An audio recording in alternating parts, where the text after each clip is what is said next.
Ya, kita nggak akan bisa hidup di dalam kasih kalau kita mengandalkan kekuatan kita sendiri.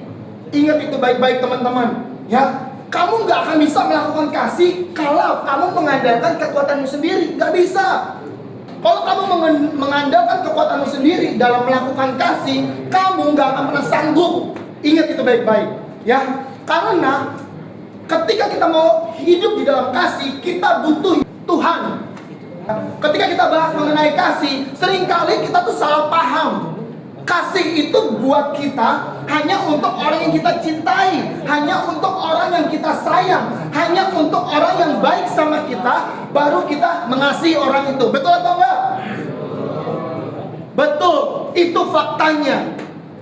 Tapi kebenarannya yang Alkitab katakan adalah kasihilah sesamamu manusia seperti dirimu sendiri. Musuhmu manusia bukan? Kasihi dia. Ya, tapi Alkitab jelas bilang kasihilah sesamamu manusia seperti dirimu sendiri. Kalau kamu nggak suka diomongin orang, jangan ngomongin orang. Amin. Tapi gue udah diem-diem aja, tapi gue diperlakukan tidak adil. Bener nggak? Ada yang pernah ngalamin? Hah? Ada yang pernah ngalamin? Nah, kalau ada yang pernah ngalamin itu, kakak cuma mau bilang gini, tetap lakukan apa yang benar di mata Tuhan. Ya, jangan balas. Alkitab bilang, jangan membalas kejahatan dengan kejahatan, tetapi balaslah kejahatan dengan lakukan itu. Ya, tapi kita jadi dimanfaatin, tapi kita jadi diinjek-injek. Ingat, yang ngebela kita itu Tuhan. Amin. Di dalam buah roh itu kasih urutannya ke satu. Yang pertama, itu bukan suatu kebetulan, men. Ya, karena kalau lu melakukan segala sesuatu tanpa didasari kasih, lu akan jadi orang munafik. Lu akan menolong orang hanya karena ada imbalan. Lu hanya akan membantu orang kalau ada manfaat yang bisa gue terima. Betul apa betul? Dan seberapa banyak kita yang seperti itu? Kakak tuh punya prinsip gini ya. Ketika kakak udah mengambil keputusan untuk memberikan sesuatu kepada orang, kakak tidak pernah berharap itu kembali, sekalipun itu uang. Seperti itu. Karena gini teman-teman, karena ketika kamu melakukan segala sesuatu dengan harapan kamu akan dibaikin lagi, kamu akan gagal. Pasti gagal. Karena kalau lu berharap, gue udah baik sama lu kenapa jahatin gue? Gue udah setia sama lu, kenapa lu tinggalin gue? Kenapa lu ngomongin gue? Kenapa lu fitnah gue? Buat keputusan pada siang hari ini, apapun yang kamu akan lakukan untuk orang lain, jangan pernah berharap itu kembali kepadamu. Yang mengerti katakan amin. Di dalam 1 Korintus 13 ayat 13 dikatakan, demikianlah tinggal ketiga hal ini, yaitu iman, pengharapan, dan kasih. Dan yang paling besar diantaranya kasih, men. Ya. Kenapa lu harus mengasihi? Karena Allah adalah kasih. Karena Tuhan yang kamu sembah adalah kasih. Sehingga kita harus melakukan apa yang Tuhan kita lakukan. Yang mau katakan amin. Nah, pada siang hari ini kita akan belajar 5 hal tentang kasih. Yang pertama, kasih itu berasal dari Tuhan. Dan kakak udah bilang, Allah adalah kasih. Amin. Jadi kamu kalau ngakunya anak Tuhan, lakukan kasih. Kalau kamu tidak melakukan kasih, kamu anak hantu. Kalau lu ngaku anak Tuhan, tebarkan kasih Kristus. Yang mau katakan amin.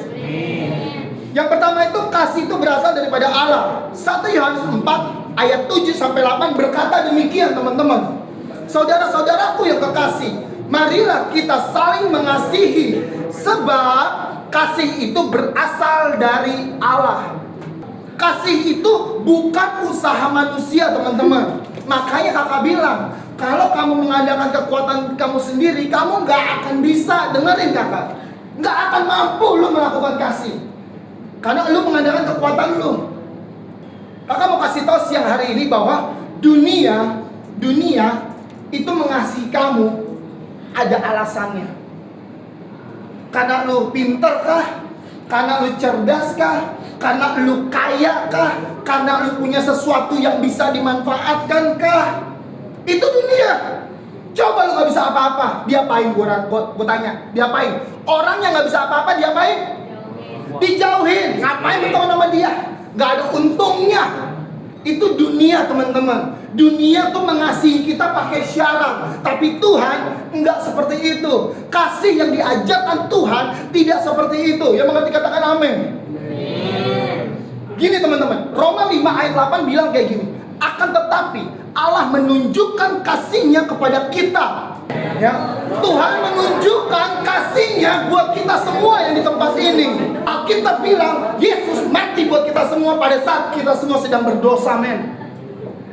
Sedang berdosa. Ya. Artinya apa? Artinya apa? Artinya kasih Tuhan itu tidak memandang status lu. Lu mau miskin, lu mau kaya, lu mau jelek, lu mau cantik, lu mau ganteng, Tuhan sayang kita semua. Yang setuju katakan amin. Amin. Kasih Tuhan sungguh mulia, terus tulus dan sempurna mengasihiku. Amin. Itu kasih Tuhan kita. Ya, kasih Tuhan kita tuh sempurna, tulus. Tetapi Tuhan kita, teman-teman, ya, tetapi Tuhan kita pengorbanan di Kalvari sungguh berharga, kau tebus dosaku. Amin. Kalau Tuhan kita seperti itu, kita juga lakukan hal yang sama. Yang mau katakan amin. Kan kita anak Tuhan, anaknya, bukan anak hantu, ya. Lalu selanjutnya liriknya bilang kayak gini. Kasih Tuhan tak bersyarat, terus tak seperti cinta yang apa? Ada di dunia. Udah dibilang di awal tadi, gak ada cinta di dunia seperti cinta Tuhan kita. Amin. Gimana sih cinta yang dimaksud? Guys, cinta yang dimaksud seperti ini, kakak kasih tahu. Selalu memberi lebih dari yang layak kita terima, teman-teman. Lu tuh gak layak masuk surga sebenarnya. Oleh sebab itu Alkitab mengatakan, ya kan, kita itu dilayakkan sehingga kita layak masuk surga. Amin. Nah, yang kedua, kasih adalah tanda kalau kamu murid Kristus. Ya. Jadi kalau ada temenmu yang suka merencanakan kejelekan buat teman yang lain, anak setan.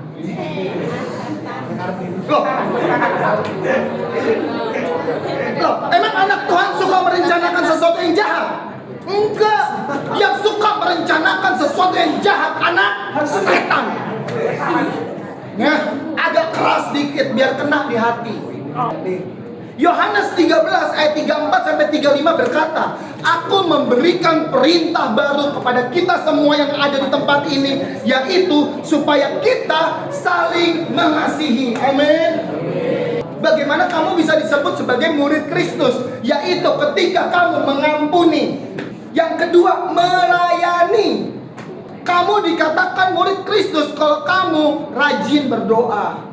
Kasih itu akan menjadi kenyataan, ya. Kasih itu akan menjadi kenyataan ketika kasih itu lu lakukan.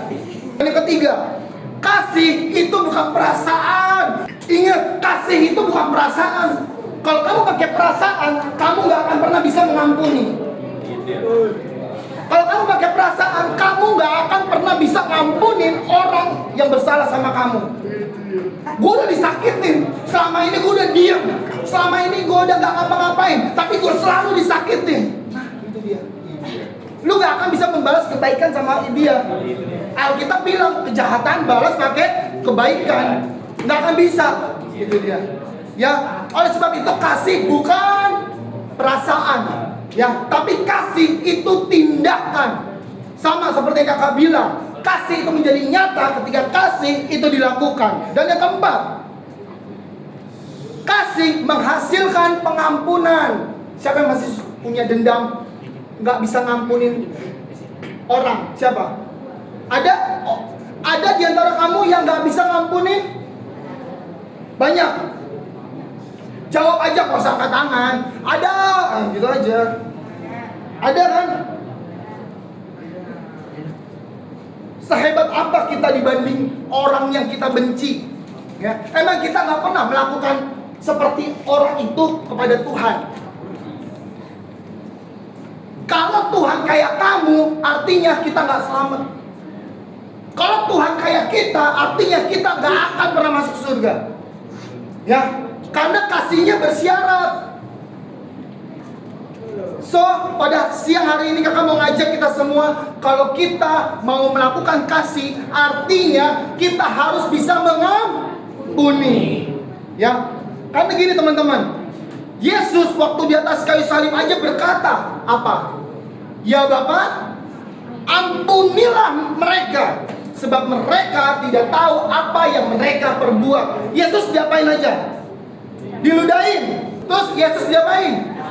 Dicambuk. Udah dicambuk belum? Belum. Berarti maafin orang itu sekarang. Ya, apalagi? Dihina, dicaci maki, direndahkan. Tapi Yesus bisa berkata ampunilah mereka, berarti kita juga harus mengampuni mereka. Yang mau katakan amin? Ya, tetapi apa yang lu lakukan? Ketika bertemu dengan orang itu, rilis sama Tuhan. Tuhan, aku melepaskan berkat untuk orang itu. Ya, jangan membalas. Kasih itu tidak membalas kejahatan dengan kejahatan. Oke, serahkan segala sesuatunya di tangan Tuhan. Karena penghakiman di tangan bukan lu yang jadi hakim. Ya, hakim itu Tuhan kita, bukan kita. Jadi jangan pernah menghakimi. Dan yang terakhir, yang kelima, kasih adalah buah roh, bukan buah usaha manusia. Buah roh, buah yang namanya buah itu bukan ditempel, ya toh? Tapi buah itu apa? Tumbuh. Buah itu tumbuh dari dalam diri kita sendiri. Ketika hatimu benar, maka buahmu benar, maka buahmu manis.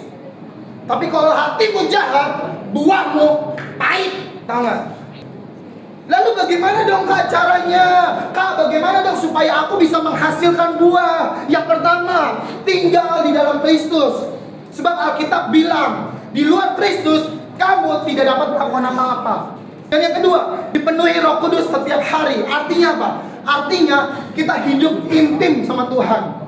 Lalu yang ketiga, belajar mengampuni. Belajar. Nah, di kesimpulan kakak catat begini. Kasih adalah buah yang pertama dari ayat Alkitab Galatia 5 ayat 22 sampai 23. Ya, karena kasih itu menjadi dasar buat kita semua dalam melakukan segala sesuatu. Ketika kita tinggal di dalam Yesus, kita juga harus dipimpin oleh Roh Kudus.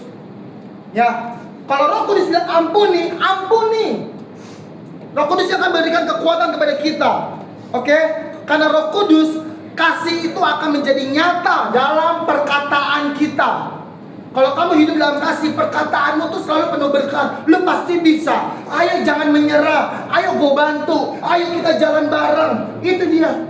Dan yang terakhir, ya, peduli terhadap sesama. Kesimpulan kakak catat itu semua. So, kakak mau mengajak sama kita semua pada siang hari ini yang mau melakukan kasih sama-sama. Katakan amin. Kasih tepuk tangan yang meriah buat Tuhan.